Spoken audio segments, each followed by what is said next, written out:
So we are here on Conversations from Drumroll with Max Flansburg today. Welcome. Thanks for having me, Sarah. Absolutely. So let's just get right into it. For folks who aren't familiar with your music and your performances and kind of versatile musical involvement in our community, tell us a little bit about your background before we get into the meat of it. Yeah, I have lived in the Finger Lakes area for about 10 years now, and I've been always pretty focused on Dirty Blanket, which is kind of my main project, and so been really busy with that, and that has brought me into other relationships with other artists that I work with now as well. Dirty Blanket, and then Heatwave Bluegrass, Flying Object, and I have some stuff in the future. I'll be working with Sam Grisman Project and just playing with Aaron, Lip, Rick Robertson, Chris English in general, and then I also play solo sometimes, and I played in a trio the other day. So involved in a few different projects, but I'd say Dirty Blanket's definitely my main focus. Cool. And you are also a multi-instrumentalist. Most of the time you're seen in these public appearances with playing guitar. Mm-hmm. However, you do get pretty deep into other instruments. I was watching some videos of you on YouTube and stuff like that. And you have quite a and you have a really impressive repertoire of instruments that you have available. So tell us a little bit about how you got into this really deep study of music. Yeah, I think that I'll pretty much try anything with strings, but it's this weird thing where it's like, I would consider my main instrument guitar, and so then I get these other interests, and so I start wanting to learn those, but then I start to think, well, man, maybe I'm wasting my time because I could just be getting better at guitar.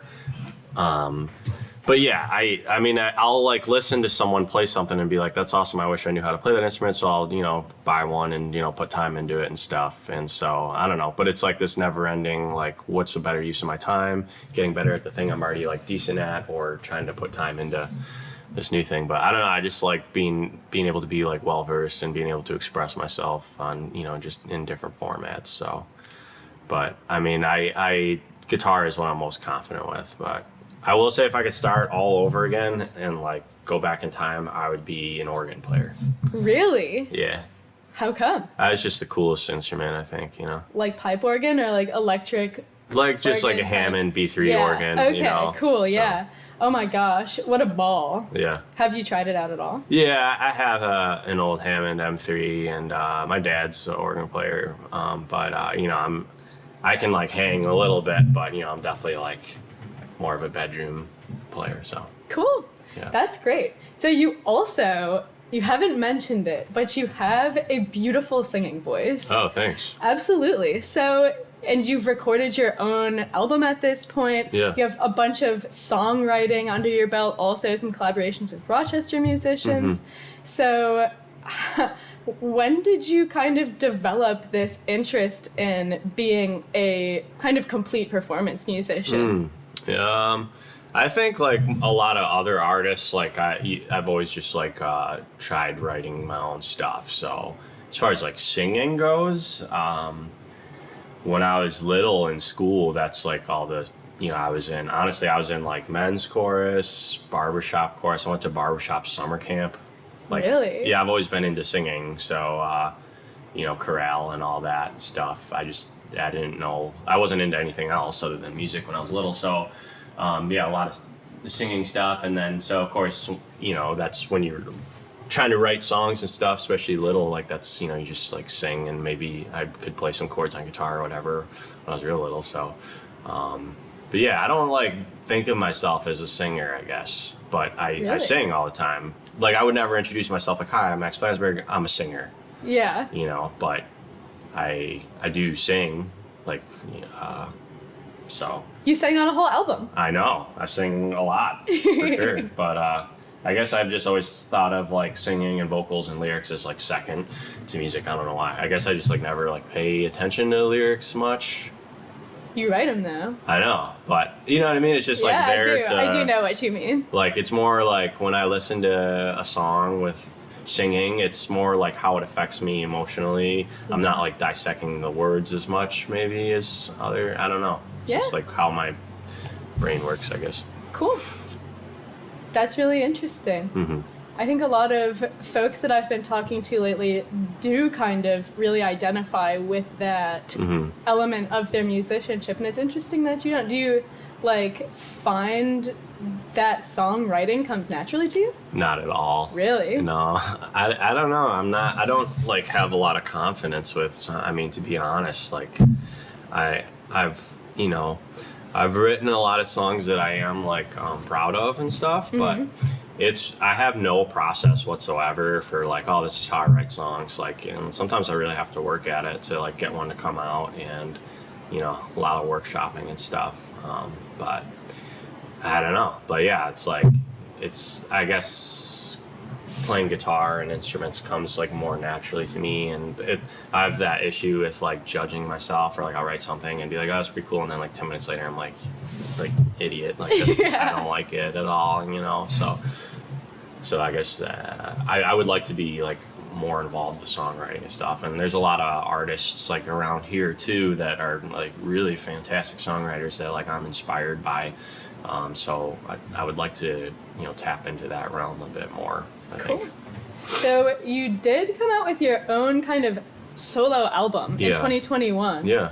A lot of the songs you wrote, one of them was by a Rochester artist. Yeah. Other than that, I guess a couple of them were by other artists, but most of it was your whole baby. You had Aaron Lipp in with you playing some horns and other instruments. Yeah. But what was that like as a person, especially now we know you're not super confident with that type of thing. Yeah. You really went for it. Yeah. And it's really, I loved it. Oh, thanks. My fave was the North Country Blues. Oh, cool. Yeah. So good. Thanks. So you're not very confident in it, but like Ryan and I were really jamming to it last night. Oh, that's awesome. Cool. Yeah, absolutely. So what was that like, kind of breaking out of this concern for your like, how did you break out of the anxiety about? Yeah. I think it happened during COVID, so everything kind of just like slowed down or whatever. We all probably had a lot of time to ourselves, and for a while, I was really focused on music because I didn't do anything. I mean, there's like not much to do really. So, and I realized that, I had some songs that maybe just didn't work great with Dirty Blanket. So I just had some songs that, although North Country Blues is actually a Dirty Blanket song, funny enough, but, so yeah, I had these tunes, and, there was no live performances going on. So, I got a hold of Aaron and recorded, started tracking the tunes at his studio, and I thought it'd be good to kind of have something under my belt with my name on it, which I think was smart. And one of the tunes was written by John Itkin, who's a really talented songwriter. I mean, you want to talk about a guy that's like gifted in songwriting, that he'd be one of the first person that comes to my mind. And then there was a Grateful Dead song on it, and then the rest were Max Flansburg songs. So, but thanks for listening to it. Absolutely. It was super. I love, one of my favorite parts about doing this podcast and being really with local music at this point is being able to really do these deep dives into folks who I kind of know in passing and have seen a little bit, but then really being able to like see what's going on and really dig deep into it. So you also mentioned that your kind of main focus right now is Dirty Blanket. Yeah. You guys have been together for a while now. I know, yeah. You play out, you've played Grassroots. That's the first like intro I had to you. Oh yeah, then. you told me that. That's cool. Yeah, absolutely. So how have you guys kind of developed as a band? Tell us a little bit about them first, I suppose, and then kind of into your development. Yep. Dirty Blanket happened completely on accident. We definitely never had any intentions of like being a real band. I played in a band for years before that I was very serious about, and I just happened to meet Kevin from Dirty Blanket, who for a couple years I didn't know his name was Kevin. I just thought it was Blanket because that's what he introduced himself to me as. But I met him at a party, and He was playing a guitar with 2 strings on it, and he was just like singing some songs, and I was like blown away, and I fell in love with him and his voice and so I just like wanted to start hanging out with him. We started playing some open mics together, and I think one of the open mics we did, normally you like write down your name or whatever, and he was Blanket, and I just wrote Dirty Blanket. So that's kind of how that started, and then our other friend Richie kind of came in, and then our other friend Joel. So it was really just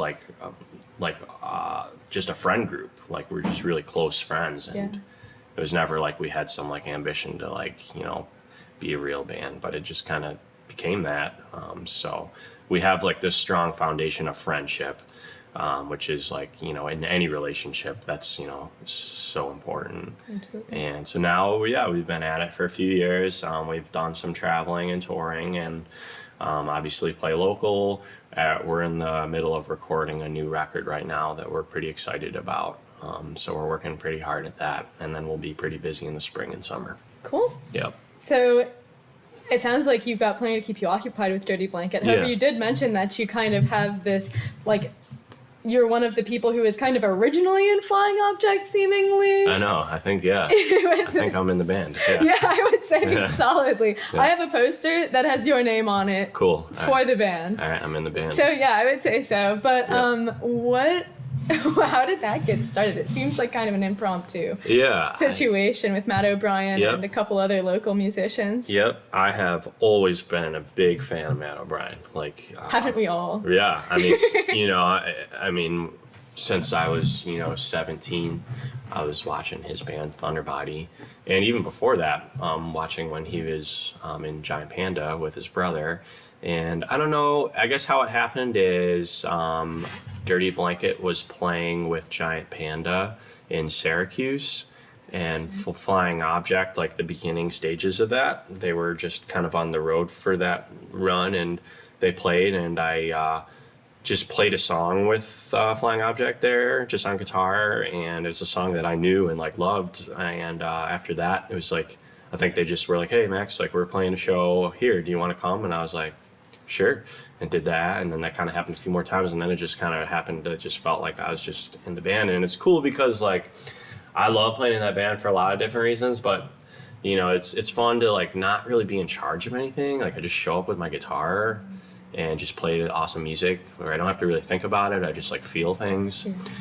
So that experience has been like really rewarding for me and just really fun. So cool. Yeah. So with Dirty Blanket, you guys are pretty like bluegrass forward. Mm-hmm. A lot of your music was like your independent music was like we threw around the word like cowboy country at a couple points, like really like traditional sounding, and you got some bluegrass and you got some horns going in there, but Flying Object is like psychedelic, I know, like out there. So is that something that you kind of were hoping to get into? Like, do you explore a lot of different genres outside of your bluegrass Americana, like standard expected Max Flansburg performance? Absolutely. I mean, I'm just a music fan, really, so I love all styles of music, and I think the thing with a band like Flying Object is it's really centered around the songs. Yeah. So it's like, it could be any kind of band. It's Matt's songs that are special. He could probably play them any way he wants in any genre, and it would get the same message across. So I think the musicians that are involved in that band, how we play just happen to come out in that way, and so I don't know what to call that. Yeah. Maybe you'll have to have Matt on here and he can answer that question better for you, so I don't know. But I've been trying to get Matt on. Okay. Matt was, we were throwing around a Matt interview today. My dream for this show is bringing in like 10 outfits and having like 10 people come in and just doing all the interviews at once? Back to back. Yeah. Together? No, just back to back. Schedule it like out. But he was thinking of coming in today. Does not seem like that will be what we end up doing, but hopefully next week or something like that. I don't know. Cool. I'm super interested in talking to Matt. Yeah. Because I listened to Giant Panda from like middle school. Yeah. Like it was crazy meeting him. But cool. That's really interesting. Yeah. So do you have? I know that you have some projects moving forward that I'll get to in a couple of minutes. But do you have any kind of areas that you're interested in exploring that you haven't had the chance to yet? In terms of music and composition and performance and stuff like that, different genres? I think that there's more so than that, there's just like exploring like the business side of things. Okay. Not really because I'm interested in that, but just like as you kind of like get busier and busier, there's more things that kind of come into play, and I think like getting a better grip on how all those factors work with each other, and learning more about that is kind of maybe not what I'm interested in next, but what I'm hoping will kind of work out next. Like booking and management type stuff? I guess so, yeah. Management stuff for sure, and more so just having someone else to help more with that. But as far as like genres and, more on the music side, I think that, like we talked about a few minutes ago, like songwriting is something that like I've never felt really like is my thing, and I would like it to be. So maybe I should take like a songwriting workshop or something, Yeah. something like that, kind of get some more confidence and learn more about like how to do that in different ways, because that's not something that it's easy to. I'm not saying that guitar is easy, but it's easy to like know what to practice or whatever. Like I think songwriting There's a clear direction. Yeah, exactly, for sure. I think that more like writing is maybe not like that. So Yeah, you could write the same song forever and it would never be done. all right, yeah, for Cool. sure. So you also mentioned that you kind of have this, in addition to your Dirty Blanket project, and you're kind of having this like rotating lineup, flying object type situation. You also are kind of getting involved with Sam Grisman project, and that's something that you mentioned you're getting involved with more in the next year. So how did that all transpire? Yep, I've been friends with Aaron and Chris for a long time. Done a lot of music playing with both those guys, and just have met Rick now, and I'm a big fan of him as well, and so that's Sam's band, and so I've played 3 or 4 times with them now, and so and it's just like really natural. Like that kind of music definitely is like where I feel most at home, like bouncing back and forth between the acoustic stuff and the electric stuff. And just like the overall like musical language that they kind of like act with each other is like what I'm comfortable with too. And so I'm going to be playing some more shows with them in spring, so it's exciting. Cool. Yeah. So you also mentioned that with Flying Object you've done some touring, and I'm always interested in hearing professional musicians take on really what the tour grind is like. So well, they were doing a run, and that's when I met them, is at one of the shows that Dirty Blanket was playing with them. Really? So Flying Object, I guess as they started, was doing like a run with Giant Panda, but Dirty Blanket's done like a lot of traveling and stuff over the years. Yeah, so how has that been? Have you found that it's been a place where you guys were able to grow a lot as a band? Yeah. And really like forge these connections that otherwise you may not have? Yeah, there's definitely like a learning curve in that too. It's like, you develop a name for yourself in your kind of like markets, and then, when you travel, you kind of start from scratch in a way. So, but even just, there's a lot of things that we've learned, and luckily we've like done it as friends. Like it wasn't like, so it's like kind of easier, I think, just to kind of learn together. Like there's some choices where it's just like, it's just work. It sounds like fun, like it can seem like kind of like more of like a, you're traveling, and it can be easy to get like carried away and think of it more as like a party or something. But it's just like you're just at work kind of. So you have to, it's just like you wake up and you drive. It's a lot of driving, really. That's all it is. I don't know. Yeah. Like that's what traveling in a band is, just driving, and you play for like 2 hours and then you just drive again. So cool. How far out did you guys get from the region? Yeah, Dirty Blanket has played up north, up through Vermont and New Hampshire, and down south through DC, Baltimore, West Virginia, so kind of that upper northeast region. But we're looking to expand, and we're traveling to like North Carolina in the spring, as far as and also Virginia and West Virginia in the spring, and so we're trying to like continue to keep that as like a constant thing and like keep at it, because it's like you have to kind of like keep in touch with those markets, Yeah. you know, it's just like you're, like I said, it feels like you're like a new band, but in, you know, like you're kind of starting from scratch in these other markets. So, cool. Yeah. Have you found another market that you really resonate with? Yeah, I guess that whole kind of like, I don't know, what do they call it? Is that the tri-state area where it's like Baltimore, DC? Oh, yeah. Or is that not the word for it? Or what's the I know I think that there are a few whatever they call that. Yes, I know exactly what you're talking about. Yeah, definitely that seems to like the capital.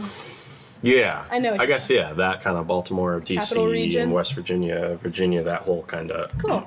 Yeah, there's a lot of places similar to even just Geneseo where you'll just drive and, you know, it'll be like a college and a couple clubs and just like really independent thinking people and like a cool community, which I've learned, I guess, the biggest thing I've I guess come to learn through playing music is that like the community that's the absolute most important thing. Yeah.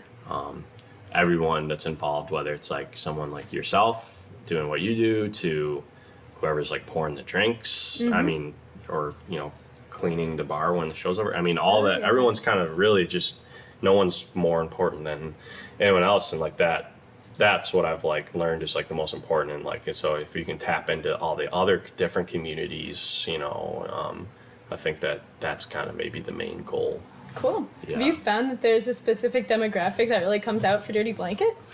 Honestly, I gotta say, I think that we have like a really diverse, I mean, definitely age-wise. I mean, like anyone from like high school to like 60s, seriously. Like, I believe it. So, which I love. Yeah. I think that's really cool. You have a diverse repertoire. Yeah. I think like maybe our music's like pretty accessible. Like we don't take ourselves too seriously. Yeah. I don't know, but yeah, I feel like we do have a pretty diverse. Maybe I'm like biased because. No, I think you're right. Yeah. I think you're right. I only saw one. I've seen 2 Dirty Blanket shows actually at this point, and I mean you get people of all ages moving and grooving. I mean, people really come out to see you guys. You guys had one of the biggest turnouts for the Sunset Series Wadsworth Homestead Geneseo Jam Kitchen events, which was super cool with the Lipker Sisters and Cool Club also. Cool. So, yeah, that's really neat. So, I suppose looking forward, what are some of the projects that you're really excited about in the future? I would say that I'm really excited about the record that Dirty Blanket's making right now. I feel like we have a lot of really great songs that I, you know, believe in, and it's already sounding really good. Cool. And we're really happy with it so far, and I'd say that's kind of my main focus at the moment. So we don't have a name for it or anything yet. I mean, we're just still kind of recording it. We haven't gotten into mixing or anything, but okay. So I'll have to definitely get you a copy of that when we're done. Yeah, I'd love to see it. We could probably put it on the radio. Sounds great. Cool. Who does the writing for Dirty Blanket? So that's the thing is we all kind of do. So it's just like it's how the band works is like everyone kind of just writes their own songs and then like brings it to the table. So it's like, which means that we have multiple singers too, you know? So like I'll sing the songs that I write and Kevin and Joel and Richie kind of do the same. So cool. Yeah. What have been some of the challenges with everybody bringing in their own music? Because I would imagine that you don't always all love everything the first time. Yeah, I feel like we're so comfortable with each other that like our communication is like just works really well, where there's not anything weird. It's like we just know right away if maybe this just might not work for a Dirty Blanket and like the song, and I feel like, you know, our feelings are pretty spared, and it's like we're friends. There's an understanding. It's like I think we're pretty good at that. Cool. But honestly, I don't think any of those guys have written a bad song or anything before. So awesome. You certainly wouldn't say so. I didn't see you recorded. No, but you know, for sure. That's awesome. Yeah. How cool. Yeah. Well, that's great. Let me think here. I had a couple of other things that I wanted to touch on. Now I'm not able to think of them specifically. Is there anything that you're interested in sharing promotionally, or we've had a couple of discussions about, I remember what I was going to ask. Have you done much classical like music learning? No. No? I mean, like a little bit. I went to school, like college, for music and stuff, and it was like a couple times I learned some like classical guitar pieces, but you've been classically trained though. Like you've been trained, but you've taken lessons and yeah, cool, interesting. but not like Yeah, you haven't gotten into playing Bach. Right, exactly. Like I was always more into jazz music. So, Really? Yeah. Have you been able to explore jazz and like combos and stuff like that? Yeah, professionally. Yep.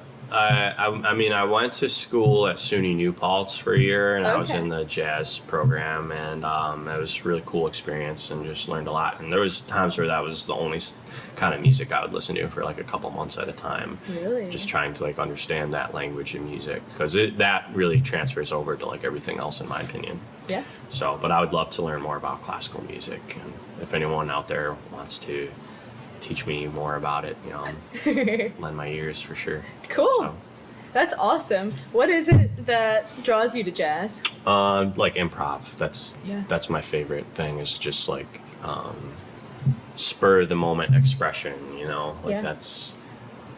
that is like my main thing in music. I think that like I resonate with the most is like just improv. So, and that's kind of what jazz is. So classical music's kind of like the opposite. Yes, it's highly structured, highly technical. Right.